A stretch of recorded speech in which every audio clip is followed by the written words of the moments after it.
hot barrels, and tight lines. This is Bryan Muche, and welcome back to Conversations with a Sportsman. On April 5th, 2016, we sat down with Buddy Melges, world champion sailor, gold medal winning Olympian, and a passionate waterfowler and outdoorsman. In this episode, Buddy describes who is a duck hunter. He talks of favorite hunting partners he's had over the years. He then shares a personal account of a near-perfect day, mentoring his grandson on a spring turkey hunt.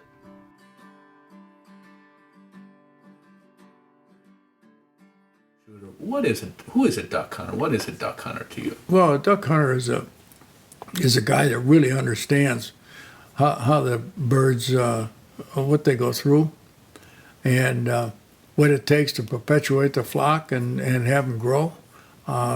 A duck hunter is a guy that will use the wind. He'll choose his days to go afield because he knows, you can have either if the barometer is moving, that's usually probably pretty good.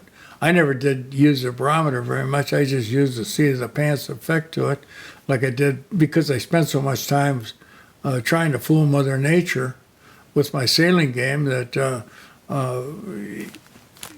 All the other aspect of it leads into being a better duck hunter too, because you're not oblivious to weather changes and stuff like that. What for you? What makes a good hunting partner? Well, I think the first one is the first time I'm out with somebody, my eyes are on his gun and how he handles it and the likes of that. And then also I take a lot of pride in knowing what I'm going to be shooting before I shoot it.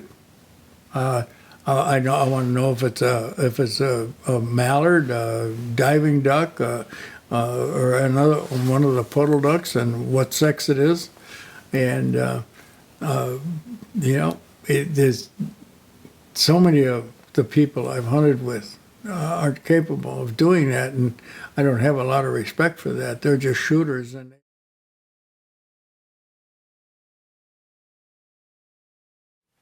I guess I have to start out with my friend Dick Morrissey, who taught me so much about the hunting of ducks on ponds and the likes of that. My father, of course, was even before Dick Morrissey, but he taught me the basics on when to take a duck that was decoying, and I did mostly decoying. It wasn't jump shooting, and that's my passion. Not that I'm lazy, I just love to watch the birds come to me rather than watch their tail feathers as they fly away. Charlie Potter is a guy that I enjoy being with now because he's so enthusiastic about not only the bird itself, but all the things that bring the bird to him. Habitat, of course, his involvement with Delta waterfowl was significant. Charlie's on top of it. Dick Morrissey was on top of it. My father, I appreciate. Those are duck hunters. I've been with a lot of duck shooters.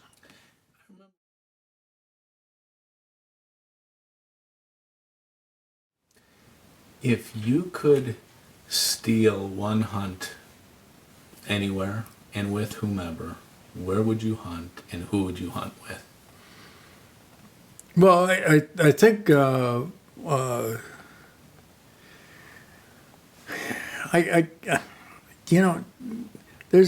I'd say if I had two hunts, I would say Charlie Potter. I enjoy him. He's younger than I am by 20 years or so, but I like his way of going at it, and also the fact that.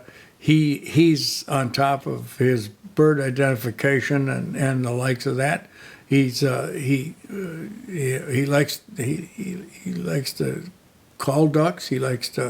He's a good shot. He hunts ducks all over. I think he hunts more than I do or ever did. But he's certainly, I'm impressed with the fact that he is so taken up with the ducks and how they live and die and what he can do to perpetuate the sport. So from that standpoint, that's one. Of course, Dick Morrissey, who I mentioned a number of times, taught me so much about when to take a duck and how to be conservative and yet liberal at the same time. So the big thing is that you have to give the birds food, and you have to give them sanctuary. And if you can do them both with management practices, it's amazing. Well, the big thing we have to do to preserve the population of ducks is to get more people cognizant of how they live and die. I think.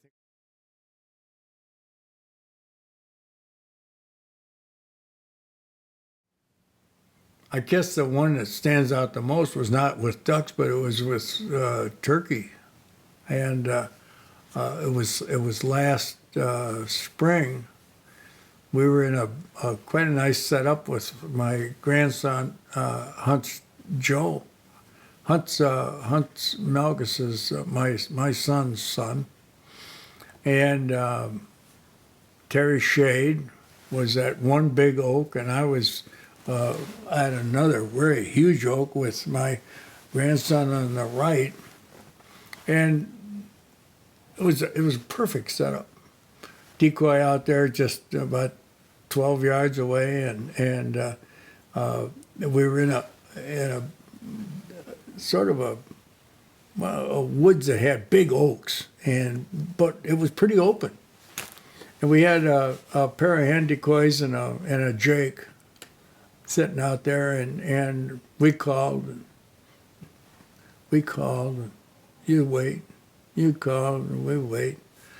And, I noticed the kid was getting a little moving around, a little antsy and stuff like that. And we called again, and all of a sudden we got a gobble.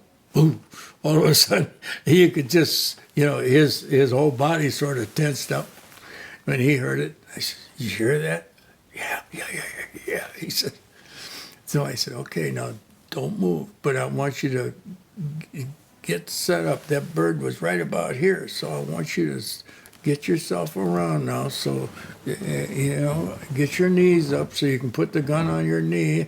You don't have to hold the gun there, and because when I tell you to get ready, I want you to slow move to get that gun up there and make sure you put your head down on the stock, line yourself up with the barrel and put it right below the turkey's head."